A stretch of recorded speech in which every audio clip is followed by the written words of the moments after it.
Bonjour et bienvenue. Si vous non plus vous n'êtes pas au bout de vos tribulations, eh bien vous êtes au bon endroit. Et ici, on n'a pas peur de parler de nos péripéties. Je suis Nathalie, je suis coach. J'ai un couteau suisse d'outils en poche et je vous partage, en toute simplicité, parfois avec des invités inspirants, des trucs et astuces pour mieux vivre toutes ces aventures, tous ces aléas qui peuvent être tout aussi grisants que nous mettre un genou à terre. Alors comment se relever ? Comment faire face ? Bien, vous trouverez pas mal de réponses dans ce podcast parce que nous aborderons toutes les sphères de notre vie, nos relations avec les autres dans le domaine professionnel ou privé, et aussi toutes ces facettes de nous-mêmes qui nous jouent des tours parfois et qui peuvent nous entraîner dans des histoires qu'on était loin d'avoir imaginées. Je vous propose de découvrir, d'apprendre comment naviguer en eau trouble, bien parce que la vie n'est pas un long fleuve tranquille en fait. Nous voici donc dans cet épisode où on va traiter de cette question, cette première question philosophique, qui suis-je ? Alors si je vous pose la question à vous, qui êtes-vous ? Qu'allez-vous me répondre ? Alors, probablement, comme la plupart des gens, vous allez me répondre, par exemple si je prends mon cas, je suis Nathalie, je suis coach, j'ai 2 enfants, je suis divorcée depuis 2 ans, etc. Bref. Vous allez me décliner votre identité exactement comme je viens de faire à l'instant. Vous allez aussi me parler de votre travail, etc. Mais finalement, vous n'allez pas forcément me dire ce qui vous anime au fond de vous. Quelles sont vos valeurs, quelles sont vos peurs, quels sont vos freins, quelles sont vos forces, etc. Est-ce que, selon vous, cette identité qu'on décline quand on parle à quelqu'un, quand on se présente à quelqu'un, est-ce que c'est vraiment ça, votre personnalité ? Est-ce que c'est vous ? Est-ce que ça vous représente vraiment dans toute son intégrité ou bien dans toute son intégralité ou bien est-ce que il n'y aurait pas autre chose à dire en fait ? C'est ce qu'on va voir dans cet épisode et pour démarrer, j'aimerais vous partager une histoire, l'histoire d'un monsieur qui est venu me voir, appelons-le Monsieur T. Mr. T, tiens, ça me fait penser à Mr. T dans je ne sais plus quel épisode de série télé. Bon, c'est pas Mr. T, c'est Monsieur T, voilà. Enfin, imaginez Monsieur T. Monsieur T qui vient me voir parce que on se rencontre et à l'occasion de cette rencontre, je lui explique ce que je fais et que mon accompagnement est basé sur la connaissance de soi. Alors ça tombe bien, me dit-il, parce que moi je connais très bien un outil. Je dis, ah bon, quel outil ? De quel outil parle-t-on ? Et en fait, cet outil c'est l'énéagramme. Et il se trouve que moi je connais l'énéagramme, je l'utilise, je l'étudie depuis plusieurs années. Donc on échange un petit peu sur l'outil. Du coup, il est intéressé à venir se faire accompagner pour une problématique en particulier. Et il arrive chez moi, il arrive en séance et on commence à aborder les séances. Donc il me parle de sa vie, il me parle des événements marquants, de la façon qu'il a eu de réagir à certains coups durs, etc. Bref, une séance classique. Et déjà, pendant cette première séance, je commence à percevoir en fait un tout autre type de personnalité que ce qu'il m'avait dit au départ. Cependant, je garde ça pour moi parce que l'énéagramme, c'est un outil que j'affectionne particulièrement. Et plus je l'étudie, plus je découvre la puissance de son utilisation et de ce qu'il peut procurer aux gens. Cependant, justement, et c'est là toute la richesse et la grandeur de l'énéagramme, c'est que c'est pas au coach de déterminer la typologie d'une personne, de quelqu'un, mais c'est à la personne elle-même de la découvrir, de la trouver. Donc je ne dis rien et on continue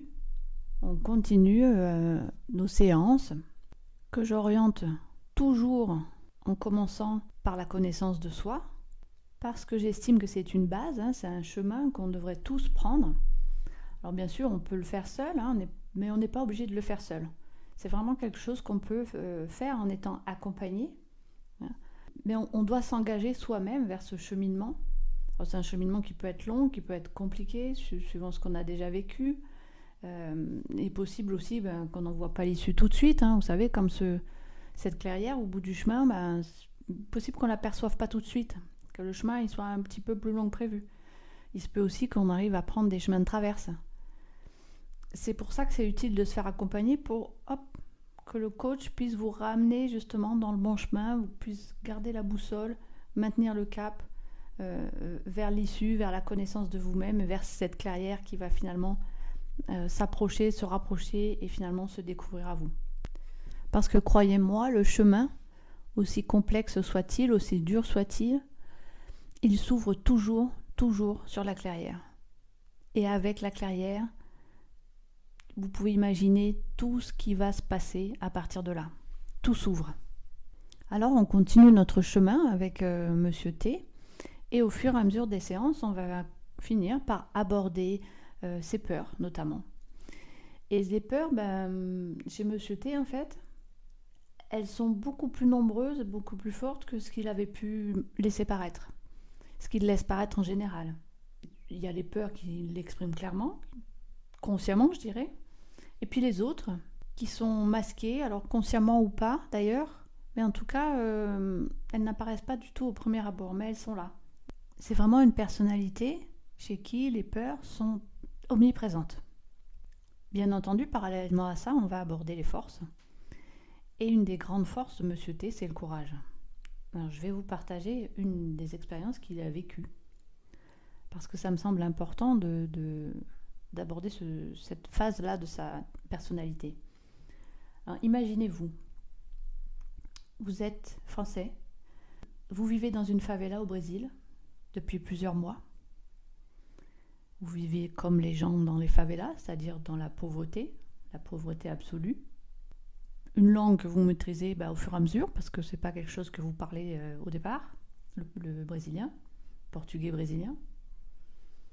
Alors déjà, il faut être déjà bien courageux pour affronter cette misère et à l'autre bout du monde, avec une autre culture, une autre langue. Est-ce que je le ferai? Le feriez-vous? Moi, personnellement, non. Je n'aurais pas ce courage-là, en tout cas. Alors, à cette époque, Monsieur T, il est père de famille. Et un de ses jeunes fils, parce que, oui, je ne vous ai pas dit, mais il a embarqué toute sa famille dans l'aventure. Donc, un de ses jeunes fils, qui a aux environs d'1 an, a des problèmes de santé. Des graves problèmes de santé. Ça fait des semaines qu'il pleure sans cesse. Les jours sont interminables et rythmés par les pleurs de cet enfant et le fait qu'il ne peut pas s'alimenter parce qu'il n'y a rien qui reste dans son petit corps.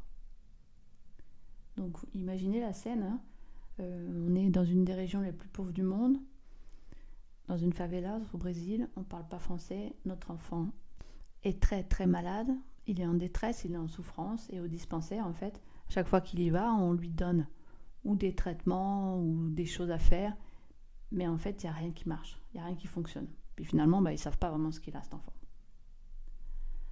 L'enfant ne grossit plus, il devient rachitique et il pleure non-stop. Alors ce qui s'est passé, c'est que Monsieur T, au début, évidemment, il a fait confiance au corps médical parce que malgré tout, il voit des médecins. Donc il s'est rallié à l'avis du corps médical jusqu'à ce qu'un jour, voyant que son enfant était en danger, puisque son pronostic vital était engagé, eh bien, il prend son courage à deux mains, son fils sous le bras, un sac rempli de couches, puisque l'enfant se vide. Et il part à l'aéroport, sans un sou, parlant à peine la langue, en tout cas mal. Et il se trouve confronté à la compagnie aérienne qui ne veut pas prendre la responsabilité d'un rapatriement, parce que là il s'agit d'un rapatriement sanitaire, c'est compliqué, en plus du reste. Et là, un passager qui entend son histoire et qui a de la compassion pour lui, prend en charge et le billet d'avion et le fait de devoir assumer le rapatriement. L'issue est bonne. Quelques semaines après, parce qu'il a fallu encore quelques semaines de diagnostic avant qu'on trouve ce qu'avait l'enfant est sauvé, il est en France. Entre-temps, la famille a rejoint Monsieur T en France, tout le monde se retrouve, bref, une belle issue, l'enfant va bien, aujourd'hui il a 22 ans et tout va bien pour lui, il est en parfaite santé. Pourquoi je vous parle de cette histoire? Parce que c'est une histoire qui m'a touchée, bon déjà parce que je suis maman, donc forcément je me dis waouh, mais qu'est-ce que j'aurais fait dans ce cas-là? Et surtout parce que justement, qu'est-ce que j'aurais fait dans ce cas-là?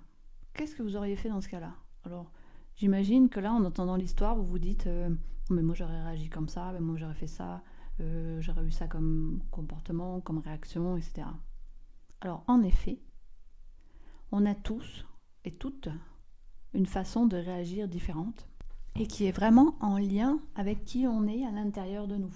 Il a fallu beaucoup de courage à Monsieur T pour affronter tout ce qu'il a affronté. Et des coups durs comme ça, il en a eu plein dans sa vie. Certainement comme vous en avez, comme j'en ai, comme tout le monde en a. Dans le cas de Monsieur T, à chaque fois, ce qui lui a permis de surmonter ses peurs parce qu'il en a beaucoup des peurs, à chaque fois ça a été le courage. Et c'est une caractéristique d'une des typologies justement. Bien sûr, au cours de l'accompagnement, on va aborder d'autres aspects, d'autres facettes de sa personnalité. Et au fil des séances, il va se rendre compte lui-même qu'en fait, la typologie qu'il avait identifiée il y a 10 ans, qu'il avait identifiée parce qu'il avait fait un test et parce qu'on lui avait dit effectivement, toi, tu as l'air d'être cette typologie-là, eh bien, cette typologie-là, c'était pas du tout celle-là qui lui correspond. Alors, ça a été un choc pour lui, hein. Rendez-vous compte, ça fait 10 ans, vous croyez vous connaître, et puis finalement, vous vous apercevez que, ben non, c'était pas du tout ça. En tout cas, ça me correspondait pas du tout. Alors à ce moment-là, jusque-là, en tout cas, il ne comprenait pas pourquoi il avait vécu telle ou telle situation, telle ou telle expérience, qu'est-ce qui faisait qu'il réagissait de telle façon. En fait, quand il a découvert qu'il était d'une autre typologie, tout s'est éclairé pour lui. Tout est devenu plus évident et il s'est compris, il a compris certains comportements, certaines réactions même des autres envers lui-même. Bon, ça s'est pas fait tout seul, hein. Il a fallu quand même une période d'adaptation, d'acceptation aussi. Parce que c'est pas si simple de changer, en fait. D'être quelqu'un, et puis de vraiment voir comment on est vraiment. Ça peut être très confrontant, en fait. Cependant, c'est ce qui lui a permis aujourd'hui d'être plus aligné avec qui il est vraiment. Ça lui permet d'avancer, de continuer aussi sur ce chemin de la connaissance de soi, avec plus de sérénité, plus de cohérence aussi dans ce qu'il fait, dans ce qu'il entreprend. Ça lui a pris plusieurs séances avant d'avoir cette compréhension. Mais c'est à partir de là qu'on peut avancer. Qu'on peut avancer avec son coach, avec la personne qui nous accompagne. C'est à partir de là qu'on peut avancer sur d'autres problématiques. Je vous parle de Monsieur T, mais je pourrais vous parler de moi aussi parce que j'ai vécu ça quand j'ai commencé à vraiment apprendre à me connaître, quand j'ai commencé à savoir qui j'étais vraiment. Eh bien, ça allait beaucoup mieux dans ma vie, dans mes relations, ça allait beaucoup mieux dans mon travail, ça allait beaucoup mieux d'une façon générale, que ce soit dans la vie privée, dans la vie professionnelle. Tout était beaucoup plus ouvert, tout était beaucoup plus clair aussi, plus fluide. Et puis, j'acceptais aussi que l'autre personne que j'avais en face, l'autre, était différent, avait pas forcément la même façon de voir les choses que moi, avait une autre paire de lunettes. Moi, les miennes, elles sont roses, par exemple. Je vois la vie en rose et la personne en face, elle voit la vie en bleu. Forcément, comme on ne voit pas les choses de la même couleur, de la même façon, forcément, il va falloir qu'on trouve un moyen de se retrouver en chemin. Et quand on sait qui on est, c'est simple. Facile, je dirais pas ça, mais simple, oui. Alors, pour en revenir à Monsieur T, donc la première partie du travail avec lui, ça a été effectivement la connaissance de soi et apprendre à savoir qui il est.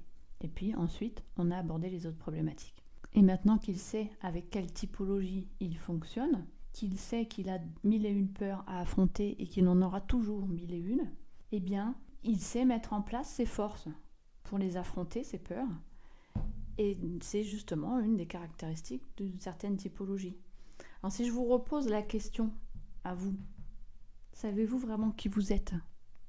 Si je pose la question directement, qui es-tu ? Toi qui m'écoutes. Est-ce que vous savez me répondre ? Sais-tu quoi me répondre ? Sais-tu répondre à sa question ? Il me semble que ça devrait être une quête pour tout le monde. Ça devrait être le Graal de chacun. Soi. Trouver qui je suis. D'ailleurs, je dis il me semble, mais j'en suis sûre en fait. D'ailleurs, je ne suis pas la seule. Si vous allez écouter tous ces gens, toutes ces personnalités connues dans le monde du développement personnel, elles vont vous le dire. C'est d'ailleurs une des premières choses que tout le monde évoque. C'est pas que aller de l'avant, c'est pas que affronter vos peurs, c'est pas que faites du travail sur vous-même, etc. La première chose, la base, c'est la connaissance de soi. Et la réponse à la question qui suis-je, il n'y a que vous qui puissiez la donner. Et il n'y a pas de réponse exacte. Il n'y a pas de c'est bien, c'est pas bien. C'est voilà comment je suis, voilà comment je me livre à vous. C'est souvent ce que les artistes essayent de faire d'ailleurs, ou en tout cas, même si c'est pas conscient, on arrive à voir qui ils sont dans leurs œuvres, parce qu'ils laissent transparaître des choses qu'ils ne disent pas, mais en tout cas qui les représentent. C'est pas juste je suis peintre ou je suis sculpteur. C'est vraiment ce qu'ils transmettent dans leurs œuvres qui laissent paraître qui ils sont. Et c'est formidable une fois qu'on a ça. On est libre. Ah, voilà le mot. On est libre. Ça vous procure une grande, grande liberté de savoir qui vous êtes. Alors j'ai envie de vous dire, lancez-vous dans l'aventure, faites le premier pas sur ce chemin de la connaissance de soi pour avoir cette vie plus sereine, ces relations plus fluides, des moments palpitants, des moments de joie, des projets incroyables. Tout va s'ouvrir à vous. Faites ce chemin. Alors dans le prochain épisode, on va parler de la suite. Du coup, où vais-je ? Je vous retrouve très vite.